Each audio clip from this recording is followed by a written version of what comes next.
네, 저희 집에 살고 있는 5아이들이 가지고 있는 오랜 염원 한 가지는 집에서 강아지를 키우고 싶어 하는 것입니다. 제발 강아지 한 마리만 키우게 해달라고 졸라대는 것이 어느 정도 하다 말 줄 알았는데 끊이지를 않고 아직까지도 계속해서 강아지 한 마리만 키우게 해달라고 그렇게도 졸라댑니다. 그런데 막내 하리까지 모두가 다 학교에 입학한 이 마당에 다른 아기를 또 집에서 또 키울 수는 없겠죠. 이게 어떻게 얻은 자유이고 어떻게 얻은 희년인데 강아지를 어떻게 제가 키울 수가 있겠습니까? 그래서 2년 전에 이 아이들의 좀 언성을 잠재우기 위해서 아이들과 하나의 거래를 했습니다. 강아지가 아니라 너희들에게 거북이를 한 마리 사주겠다. 저는 그 당시만 해도 거북이는 키우기가 쉬울 줄 알았어요. 근데 때가 되면 이 녀석이 사는 어항에 물도 갈아줘야 되고 밥도 줘야 되고, 얘도 손이 상당히 많이 가는 아이라는 것을 키우면 키울수록 깨닫게 되고 있습니다. 그런데 얼마 전에 패스마트에 거북이 밥을 사러 아이들과 함께 갔다가 아이들이 저한테 뭐라고 하냐면, 아빠, 거북이를 한 마리 더 키우면 좋겠다는 거예요. 거북이를 한 마리 더 키우면 좋겠어. 그런데 저도 이 거북이랑 살아온 시간이 이제 2년이 지나다 보니까 그래도 약간의 정이 좀 들었는지, 그래, 혼자 사는 것보단 혼자 사는 것이 보기 좋지 아니하니 돕는 배필을 옆에다 두는 것이 좋겠다라는 생각이 들어서 덜컥 거북이를 한 마리 더 사가지고 왔어요. 첫 번째 키우던 거북이는 우리 드림이가 이름을 지어주었는데 느림이라고 이름을 지어주었고요. 두 번째 데리고 온 거북이는 왜 그렇게 이름을 지었는지는 제가 당최 모르겠는데 푸르미라고 이름을 지어줬습니다. 그리고는 이제 한 어항 속에서 살기 시작하는 거죠. 그런데 한 어항 속에서 살기 시작하는 이 두 녀석이 참 재미난 게 성향이 달라도 너무 달라요.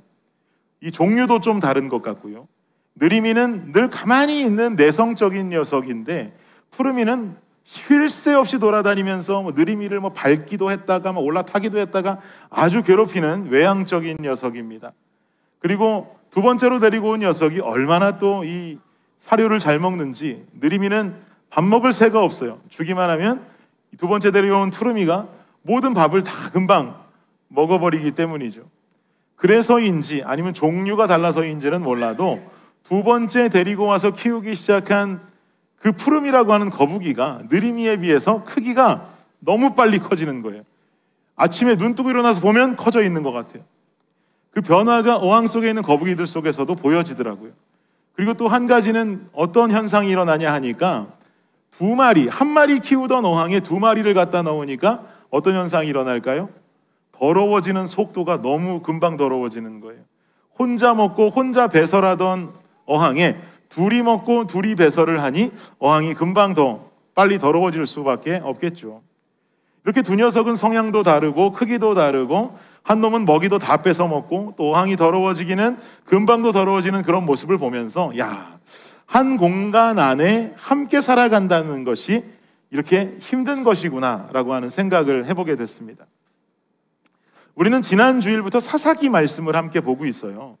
사사기 말씀, 여호수아 시대에 가나안으로 들어오게 된 이스라엘 백성들이 여호수아가 죽고 난 후에 가나안에 아직 남겨져 있는 가나안 거주민들과 함께 전쟁을 해가면서 영토를 차지하는 이야기를 담고 있는 장면이 사사기 1장에 기록이 되어 있는 거죠. 그런데 이 사사기 1장에 나와 있는 아주 중요한 이야기의 핵심은 뭐냐 하면, 분명히 너희들에게 함께 살지 말라고 했는데 함께 살아가는 이야기가 담겨 있는 거예요. 무슨 말이에요? 함께 살지 말라는 명령이 분명히 있었는데 함께 그 명령을 지키지 않고 살아가는 이야기가 1장에 담겨 있단 말이죠. 그러면 분명히 이 안에서 문제가 발생하겠죠. 어려움들이 일어나겠죠. 어떤 이야기가 담겨 있는지를 우리 함께 한번 보자고요. 오늘 본문은 특별히 이 이스라엘의 지파들 중에서도 요셉 지파에 관한 이야기에 집중을 하고 있습니다. 요셉 지파라고 하면 요셉의 두 아들이었던 므낫세와 에브라임을 가리키는 거죠.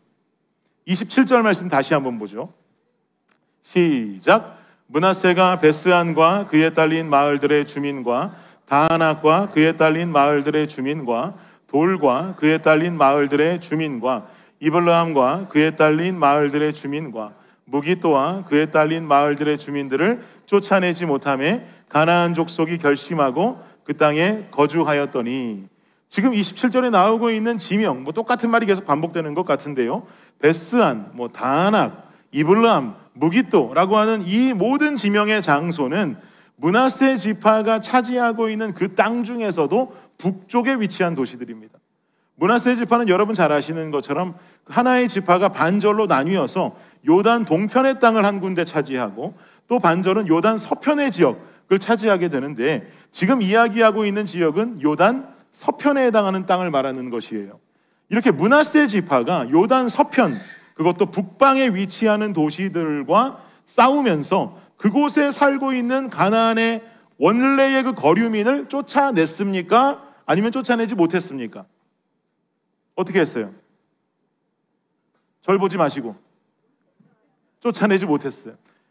가나안 그에 딸린 마을들의 주민들을 쫓아내지 못하매라고 말하고 있지 않습니까? 쫓아내지 못했어요. 그런데 재미난 사실은 뭐냐면, 쫓아내지 못했다라고 하는 한국어의 어감이 어때요? 못했다라고 하는 것의 의미는 내 능력이 부족해서, 아니면 어떤 환경 때문에 내가 그들을 쫓아내고 싶은 마음은 굴뚝같이 컸지만 내 힘이 부족하고 환경이 처해주질 않아서 그러지 못했다라고 하는 의미 아닙니까? 그런데 히브리어 원문을 찾아보니까 그들을 쫓아내고 싶었지만 그들 능력과 힘이 부족해서 그럴 수 없었다, 그러지 못했다라고 하는 의미가 아니더라고요. 원어적인 해석은 의지가 부족해서 그들을 쫓아내지 않았다라고 해석해야 더 옳습니다. 쫓아내지 않은 거예요. 여러분, 이게 차이가 나잖아요. 쫓아내지 못한 것과 쫓아내지 않은 것은 그 의미가 다른 것이잖아요. 제가 OX 퀴즈 한번 내볼까요? 주일 아침에 일어났는데 좀 더 자고 싶어서 예배를 가지 못했다. 예배 못 간 겁니까? 블레싱 교회 주일 예배는 심지어 오후 1시 30분인데도 불구하고 나는 좀 더 자고 싶어서 예배를 가지 못했다. 못한 거 맞아요? 혹은 주일 아침에 일어났는데 아내랑 갑작스레 싸우는 바람에 예배에 가지 못했다. 맞나요? 주일 1시 30분에 골프 약속이 잡혀 있어서 골프 쳐야 돼서 예배 가지 못했다. 맞습니까? 이건 못했다가 아니죠. 아는 거예요. 예배 가지 않은 거예요. 마음이 없는 것이죠. 예배는 주님과 먼저 잡혀있는 선약이기 때문에 나는 무슨 일이 있어도 예배를 반드시 참석해야 된다라고 하는 마음 자체가 떠나버린 거예요. 블레싱 성도님들 중에는 이런 성도님들 아무도 없으신 줄을 믿습니다. 혹시라도 있으시다면 좀 더 주무시고 싶으시면 토요일 저녁에 핸드폰 빨리 끄시고 주무세요. 그걸 저녁 늦게까지 붙잡고 이거 쇼츠 한 2개만 더 보고 자야지 그러다가 200개 볼 때 있잖아요. 그러지 마시고 주무시고 싶으면 얼른 끄고 주무시기를 축복합니다. 아내와 싸워서 예배도 오지 못할 정도라면 여러분, 평일날 아내랑 싸우셔도 회사에 가지 마세요. 그래야 앞뒤가 맞는 거지. 그렇지 않습니까? 평일날은 싸우고도 회사 가잖아요. 근데 왜 주일날은 싸우면 안 오는 거예요? 말이 앞뒤가 안 맞는 거 아닙니까, 여러분? 예배는 주님과의 약속이지 목사와의 약속이 아니에요. 예배 못 나오면 저한테 전화하시는 분들이 있어요. 목사님 죄송해요. 물론 그 마음은 이해합니다만 저한테 죄송하실 필요가 없고, 하나님과의 약속이시니 그 하나님과의 약속을 끝내 지킬 수 있는 저와 여러분 되시기를 축복합니다. 주님과의 약속은 도저히 해낼 수 없는 상황 속에서도 지켜내는 것, 이것이 순종하는 성도의 자세입니다. 그럼 주님께서는 이스라엘 백성들에게 어떤 명령을 주시면서 순종하기를 원하셨는가? 신명기 7장을 보시죠. 시작. 내 하나님 여호와께서 너를 인도하사 내가 가서 차지할 땅으로 들이시고 내 앞에서 여러 민족, 헷 족속과 기르가스 족속과 아모리 족속과 가나안 족속과 브리스 족속과 히위 족속과 여부스 족속, 곧 너보다 많고 힘이 센 7 족속을 쫓아내실 때에, 지금 이 말씀이 어떤 말씀인가? 가나안을 코앞에 두고 있어요. 가나안을 코앞에 두고 아직 입성을 하기 전에 앞서서 모세가 하나님의 뜻을 이스라엘 백성들에게 전달하는 장면이에요. 내 하나님 여호와께서 너를 인도하사 네가 가서 차지할 땅으로 들이시고 가나안으로 들어가서 주님께서 주시는 그 땅을 분배받은 그 시점을 말하는 거죠. 그 시점이 왔을 때 여러 민족, 헷 족속과 기르가스 족속과 아모리 족속과 가나안 족속과 브리스 족속과 히위 족속과 여부스 족속, 곧 너보다 많고 힘이 센 7 족속을 쫓아내야만 하는 때가 이르게 될 것이다, 이 말이에요.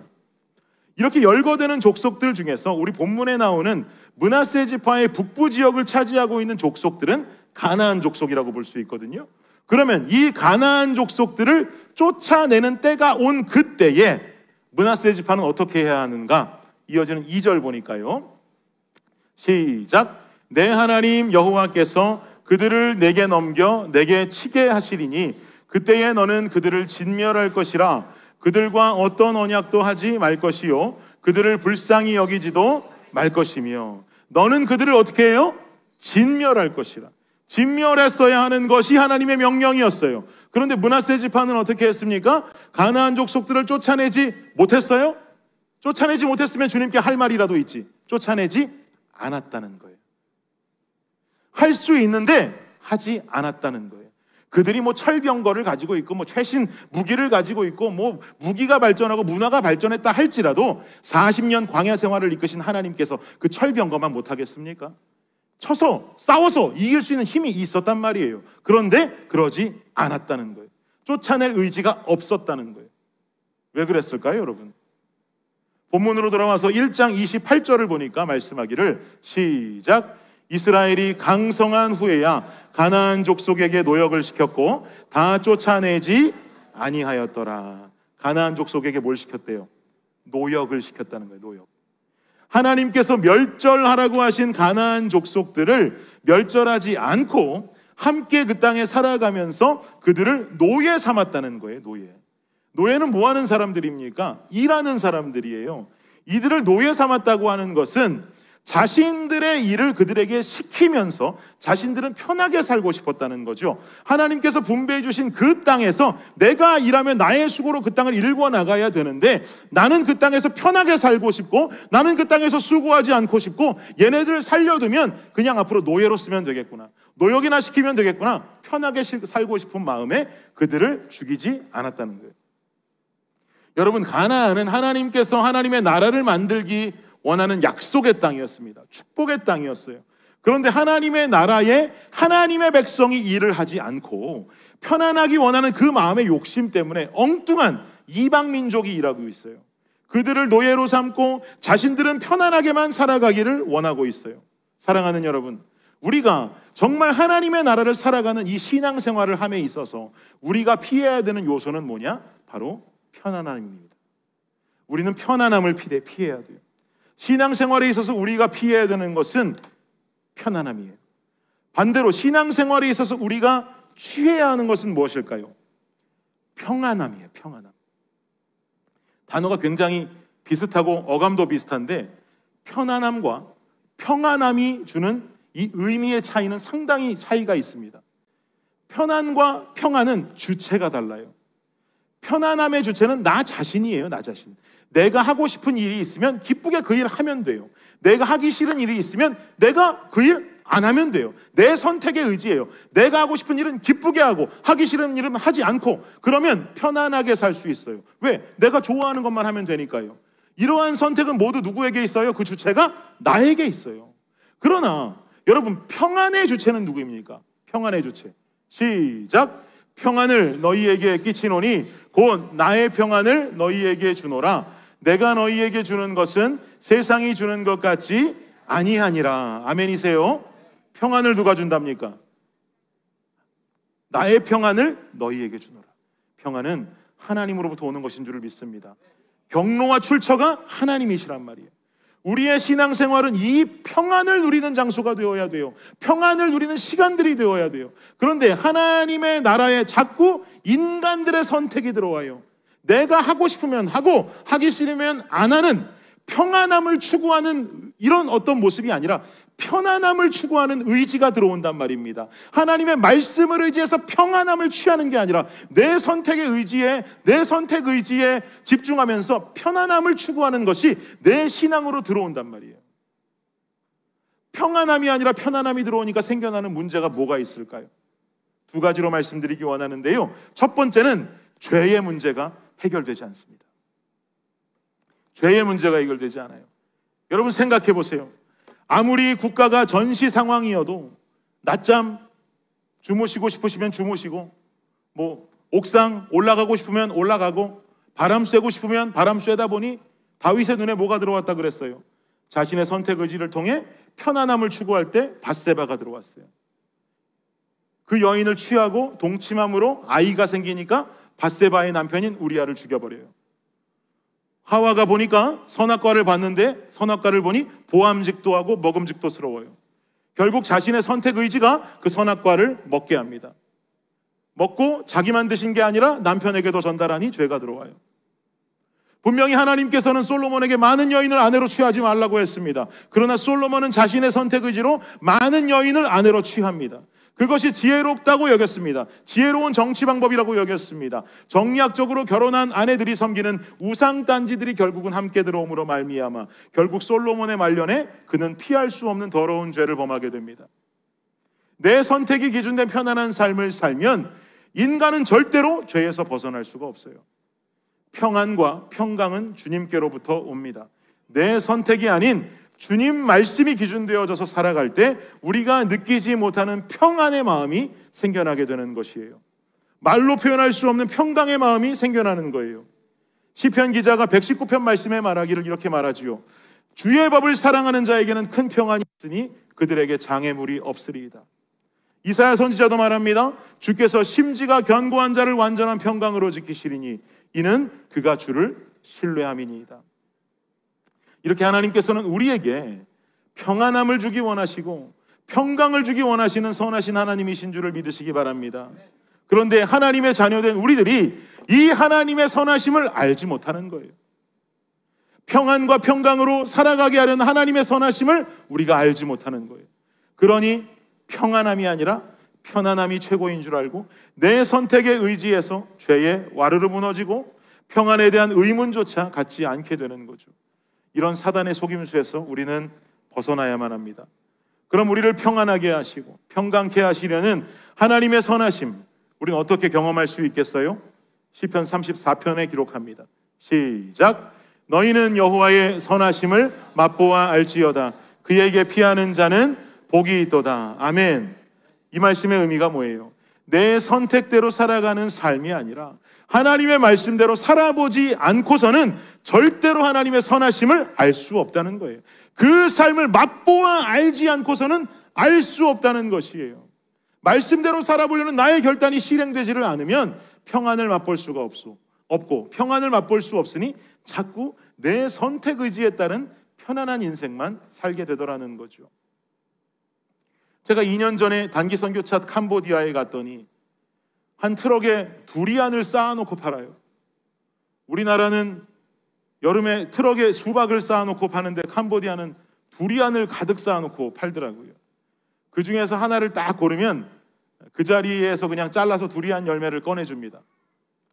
요런 트럭, 오토바이 뒤에 붙어있는 트럭 같은 곳인데 저렇게 두리안 껍질들이 뒤에 있죠.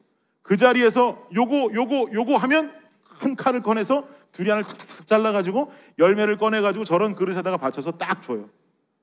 제 아내 지금 흥분해 있잖아요. 두리안 먹으려고. 지금 이분이 주인장이시고 옆에가 제 아내이고 옆에 살짝 나와 있는 남자분이 빈태국 선교사님이세요. 그리고 빈태국 선교사님과 제 아내 사이에 흰 옷 입은 몸만 나와 있는 저분은 조선주 집사입니다. 뭔가 저기서 딱 잘라가지고 열매를 꺼내주면 그 자리에서 포크 딱 꺼내서 먹는 거예요. 맛있게도 드시더라고요. 저는 저 일이 벌어졌던 2년 전에 두리안을 먹을 줄 몰랐어요. 저 두리안 냄새 맡으면 여러분 쉽게 먹을 수가 없잖아요.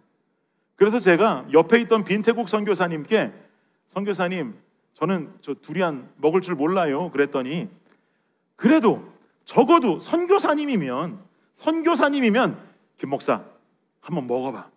이게 얼마나 맛있는데 냄새 나는 거랑은 다르다고. 이건 과일 중에 왕 중에도 왕이야. 이거 하나 꼭 경험해봤으면 좋겠어. 꼭 먹어봤으면 좋겠어. 한 번만 시도해봐. 이렇게 하고 하나를 주어야 선교사님 아닙니까? 저는 두리안 먹을 줄 몰라요. 그랬더니 선교사님 하시는 말씀이 오 땡큐 그러더니 자기가 2개 먹더라고요. 제 아내도 두리안 잘 먹어서 제 아내랑 선교사님하고 단기팀하고 맛있게도 드시더라고요. 근데 요즘 2년이 지난 오늘 제가 저 두리안의 맛을 알아버렸어요. H마트에서 파는 냉동 두리안을 사다가 제 아내가 가끔 먹는데 야 냄새 나니까 나가서 먹어라 맨날 그러다가 얼마나 맛있으면 먹을까? 그러고 몇 점 먹어봤더니 한 점 먹을 때는 모르겠더니만 3점, 4점 먹어보니까 맛있는 거예요. 너무 맛있는 거예요. 그래서 하루는 제가 아내에게 궁금해서 물어봤습니다. 여보 내가 궁금해서 그러는데 그때 2년 전에 캄보디아에서 먹은 두리안의 맛은 어땠어? 제가 그랬더니 제 아내가 하는 말이 안 먹어봤으면 말을 할 수가 없다는 거예요. 여기서 파는 두리안하고는 비교가 안 된다는 거예요. 자기가 여기서 냉동도 먹어보고 생물도 먹어보고 다 먹어봤는데 자기는 2년 전 캄보디아 트럭에서 먹은 그 두리안 맛은 잊을 수가 없다는 거예요. 제가 이해가 되더라고요. 왜냐하면 제가 캄보디아 갔을 때 망고는 먹었거든요. 근데 망고가 정말 여기서 먹는 거랑 저기서 먹는 거랑 당도가 다르더라고요. 그러니까 저 때 먹은 두리안을 잊을 수가 없어. 너무 맛있었어라고 말하는 제 아내의 마음이 이해가 되는 거예요. 그 말을 듣는 순간 제 마음이 어때요? 후회가 얼마나 올라와요?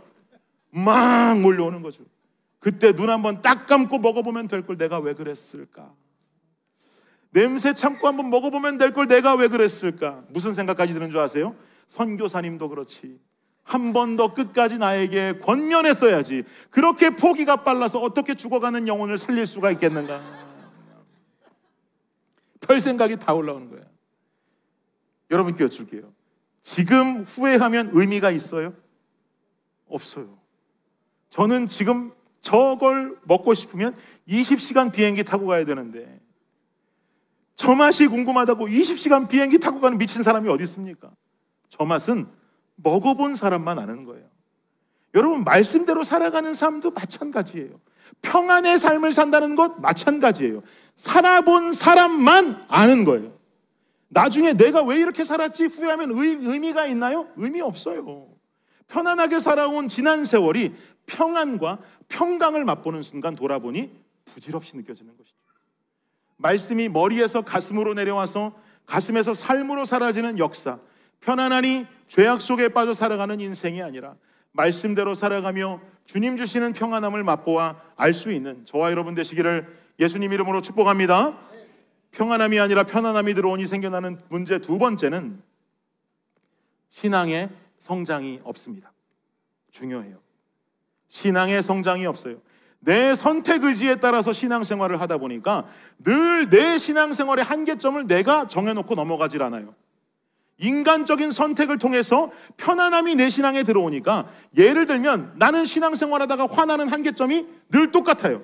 신앙을 놓고 포기하는 한계점도 늘 똑같아요. 신앙생활을 시작하면서 열심으로 달려가는 그 시간도 똑같아요.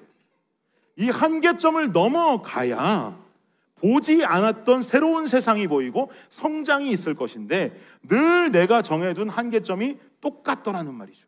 나는 여기까지. 내 신앙생활 나는 여기까지. 저 그런 말 들어본 적 많아요. 목사님 저는 딱 여기까지. 더 이상 넘어오지 마시고 저 시키지 마세요. 딱 정해준 한계점. 거기서 넘어가지를 않아요. 이사야 40장에서 뭐라고 말씀하냐면 피곤한 자에게는 능력을 주시며 무능한 자에게는 힘을 더하시나니 소년이라도 피곤하며 곤비하며 장정이라도 넘어지며 쓰러지되. 이 말씀 뒤에 뭐라고 말씀하는지 아십니까? 시작! 오직 여호와를 앙망하는 자는 새 힘을 얻으리니 독수리가 날개치며 올라감 같을 것이요 다른 박질하여도 곤비하지 아니하겠고 걸어가도 피곤하지 아니하리로다. 믿으십니까? 사랑하는 여러분, 늘 해오던 대로, 늘 습관적으로 해오던 대로 해온 만큼만 이런 신앙생활에서 벗어나시기를 축복합니다. 내 한계를 내가 설정하지 마세요. 주님이 힘 주신다잖아요. 오직 여호와를 앙망하는 자, 그리워하고 우러러보는 그 사람에게는 새 힘을 얻으리니 독수리가 날개치며 올라감 같을 것이요 다른 박질하여도 곤비하지 아니하겠고 걸어가도 피곤하지 아니하리로다. 여러분, 저게 하나님께서 가지고 계시는 힘이시고 우리에게 주시고자 하는 능력인데 늘 내 신앙생활은 그 한계를 내가 설정해놔요. 나는 딱 여기까지가 내 신앙이야, 나는 딱 여기까지야 라고 하는 이 한계점을 내가 설정하고 언제나 그래왔듯이 이 지점을 믿음으로 넘어가지 못하고 그 앞에서 포기하는 순간 독수리가 날개치며 올라가는 이 경험은 할 수 없는 거예요. 뛰어가도 곤비치 않고 걸어가도 피곤치 않은 저 경험은 할 수 없는 거예요. 성장이 없는 거예요. 여러분, 아브라함이 믿음의 조상 된 것의 시작이 무엇입니까? 너는 본토 친척 아비집을 떠남, 이것으로부터 시작되는 거예요. 누가 정든 도시 떠나고 싶어요? 가족들이 있는 도시를 떠나는 것, 익숙한 도시를 떠나는 것, 그 누가 환영할 만한 현실입니까? 그러나 그 한계점을 넘어설 때 믿음의 조상이 되기 시작하는 거예요. 예수님께서 베드로에게 이르시기를 베드로야 물 위로 나오라 했을 때 베드로가 한 발을 내딛지 않았다면 한두 걸음이라도 물 위를 걷는 초자연적인 기적은 베드로에게 일어나지 않았겠죠. 홍해 앞에서 내민 모세의 지팡이가 있었기에 홍해가 반으로 갈라진 것이고, 법궤를 메고 요단에 들어가는 제사장들의 첫걸음이 있었기 때문에 내려오는 요단의 강줄기가 멈춰 선 것인 줄을 믿습니다. 사랑하는 여러분, 도전하세요. 지금의 내가 달려왔던 이것보다 더 도전하세요. 안 넘어가 봤잖아요. 그 허들 안 넘어가 보셨잖아요. 결단하고 훅 넘어보니 내가 훅 하고 마지막에 넘어가는데 나의 힘으로 넘어가는 줄 알았건만 독수리 날개치며 올라가는 힘이 생기고, 뛰어가도 곤비치 아니하고 걸어가도 피곤치 않은 그 힘이 나를 이끌고 가시더란 말입니다. 여기에 우리는 도전할 수 있어야 돼요. 오스왈드 챔버스 목사님이 이렇게 말씀하셨죠. 믿음은 나의 한계를 넘어서 하나님께 순종하는 것이다. 이해할 수 없을 때조차 순종할 때 하나님은 나를 통해 역사하신다. 아멘입니다. 아멘. 내 선택 의지는 늘 나를 유혹합니다. 이 정도로 예수 믿어야 되나? 힘들지 않나? 이렇게까지 섬기고 헌신해야 되나? 너 이전에 그렇지 않았었잖아. 너 이전에 요 정도 섬겼었잖아. 요 정도 뛰어왔잖아. 너도 알지? 이 정도 뛰다가 더 뛰면 힘든 거. 이런 유혹들, 사단이 여러분의 성장을 두려워하기 때문에 주는 유혹이에요.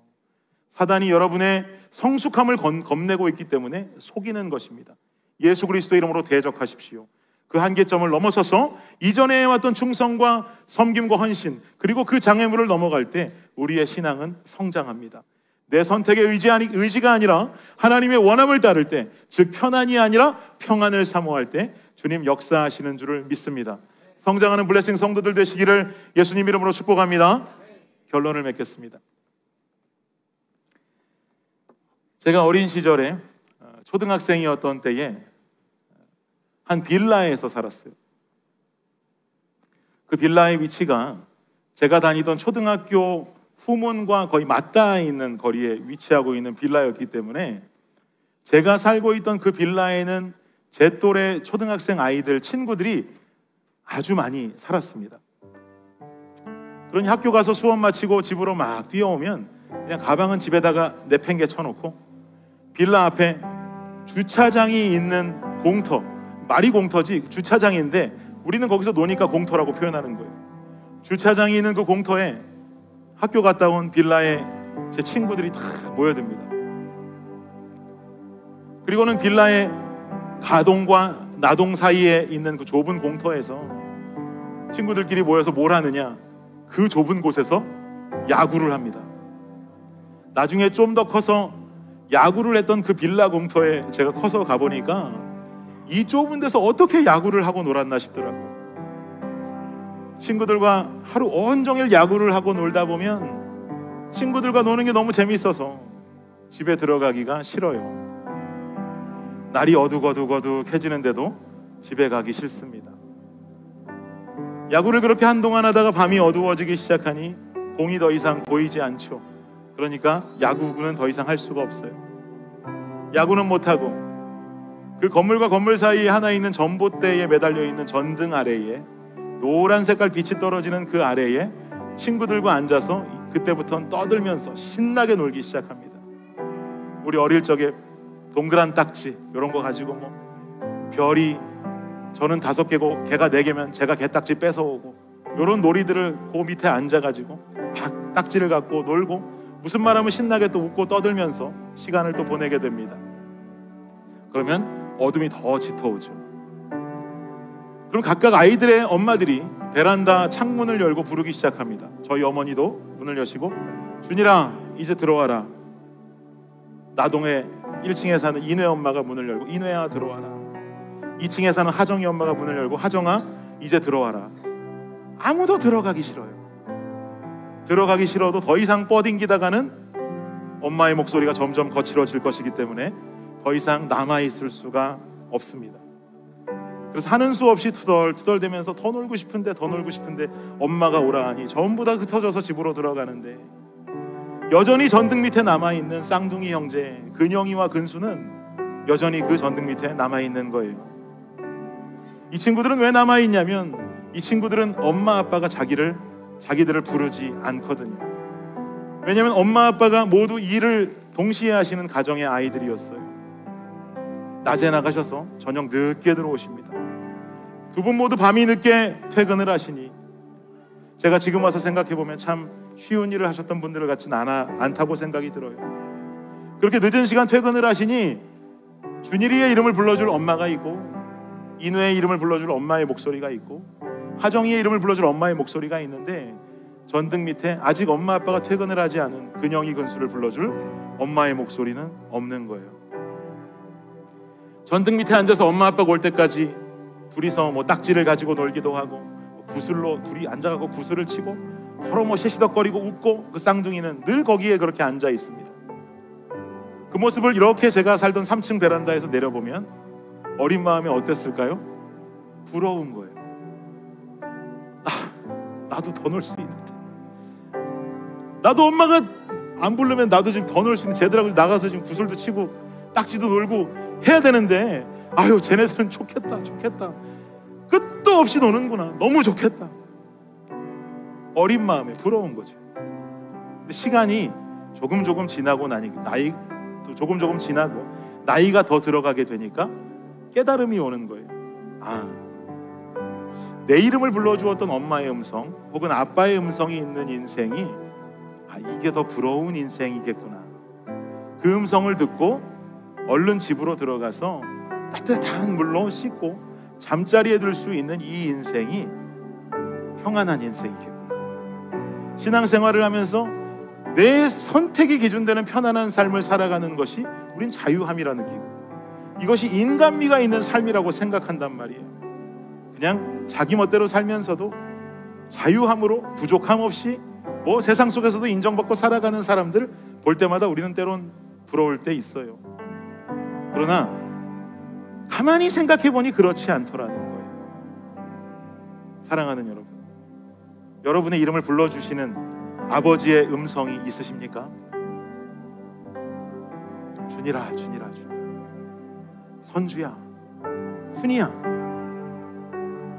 이 음성을 듣고 내 이름을 불러주시는 그 아버지의 음성, 이제 그만 들어와라. 그리고 밖에서 놀다 왔으니 너 너무 지금 더러워, 씻어라. 잠자리에 들어야 또 내일을 살지. 얼른 잠자리에 들어라. 내 삶의 방향을 인도해 주시는 그 아버지의 음성이 있다는 것, 예수님 만나기 전엔 잔소리인 줄 알았건만 계속 살아가다 보니 그것이 가장 큰 은혜이더라고요.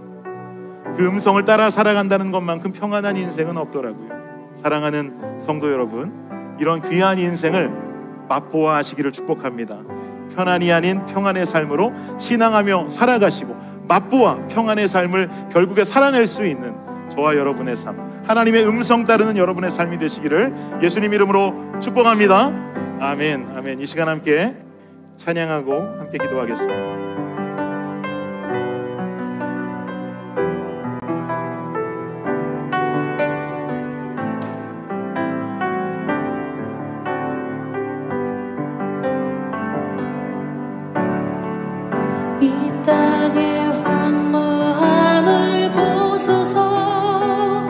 하늘의 하나님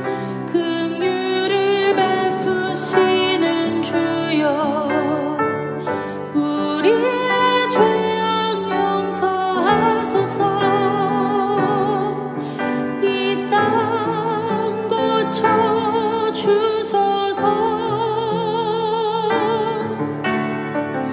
이제 우리 모두 하나 되어 이 땅에 무너진 기초를 다시 쌓을 때 우리의 우상들을 태우신 성령의 불 임하소서. 풍의 불길 타오르게 하소서. 진리의 말씀 이 땅 새롭게 하소서. 은혜의 강물 흐르게 하소서. 성령의 바람 이제 불어와. 오 주의 영광 가득한 새날 주소서. 오 주님 나라 이 땅에 임하소서.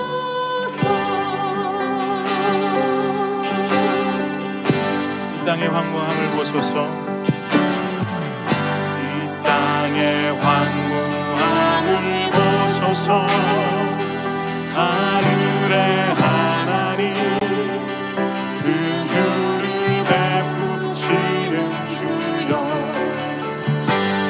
우리의 죄악 용서하소서. 이 땅 고쳐 주소서. 이제 우리 모두 하나 되어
우리 함께 한 목소리로 좀 기도하실 때, 주님, 내가 나의 선택만 믿고 의지하며 살아가는 삶이 아니라 하나님의 말씀 안에 거하는 삶이 되게 하여 주시옵소서. 주의 음성 듣고 따르는 삶이 되게 하여 주시옵소서. 말씀에 순종하며 살아가는 삶, 이 삶이야말로 진정 하나님 사랑 안에 거하는 삶이고 은혜 안에 거하는 삶일진데, 주님, 내가 헛된 자유 누리지 아니하고 그 안에 자유를 누리며 하나님 안에 편안한 신앙이 아니라 평안한 신앙에 나가는 우리가 되게 하여 주옵소서. 이 시간 주님 앞에 간절히 기도하며 나아가도록 하겠습니다. 기도합니다. 주여, 아버지 하나님, 우리 안에 아버지 하나님 진정한 신앙을 허락하여 주시옵소서. 아버지 하나님 자유함의 신앙, 주여 편안함의 자유함이 아닌 평안함의 자유함을 살아가며 아버지 하나님 안에 우리가 이 삶을 온전히 주를 붙들고 살아갈 수 있는 우리가 되어질 수 있도록 주님 역사하여 주시옵소서. 편안이 아니라 평안입니다. 내 음성이 아니라 주의 음성입니다. 주의 음성과 주의 말씀을 쫓아 아버지 하나님 그 안에 온전히 아버지를 붙들고 살아가며 말씀 안에 깨어있는 우리의 삶이 되어질 수 있도록 주님 역사하여 주시옵소서. 주님 함께하여 주시옵소서. 말씀 들으며 결단하는 모든 사람들 맛보아 알고 평안을 살고 아버지 하나님 우리 신앙의 한계점을 넘어서 죄악과 멀리하는 삶을 살아갈 수 있는 주여 우리가 되게 하여 주시옵소서. 주여 함께하여 주시옵소서. 주님께서 붙드실 줄을 믿습니다. 아버지 하나님 함께 역사하실 줄을 믿습니다. 주님 부끄러운 모습 주님 역사하여 주시옵소서. 어느 곳에 가든지 요동하지 않으면 주의 팔을 의지하리라.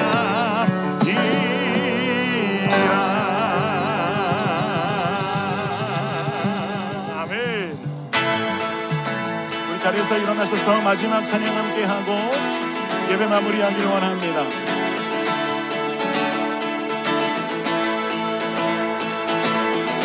우리 크게 박수하시면서 찬양하지요.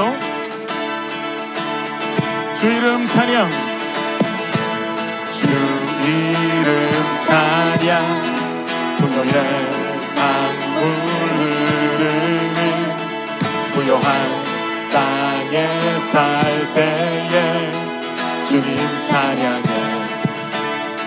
주 이름 찬양, 주 이름 찬양. 거칠은 광야와 같은 인생길 걸어갈 때도 주님 찬양해. 모든 축복 주신 주님 찬양하리. 어두운 날이 다가와도 난 외치리. 주의 이름을 찬양해. 주의 이름을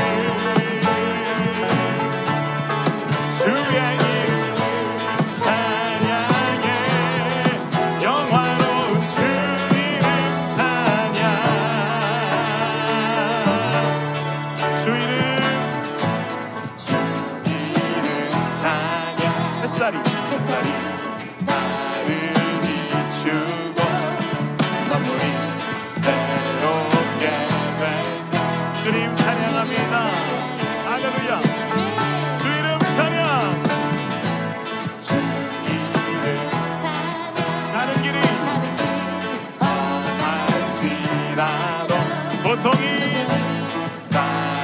따를지라도 주님만의 아멘. 모든 축복 주신 주님 찬양하리. 어두운 날이 다가와도 난 외치. 주의 이름을 찬양해. 주의 이름을 아멘 아멘.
할렐루야. 지금은 우리 주 예수 그리스도의 은혜와 무한하신 아버지 하나님의 사랑과 놀라운 성령의 은총이 오늘 이 시간 주 앞에 나와 예배하고 결단하며 돌아가는 이 자리에 모인 모든 주의 백성들 머리 위에 지금으로부터 영원까지 함께 하시기를 우리 주 예수 그리스도의 이름으로 축원하옵나이다. 아멘.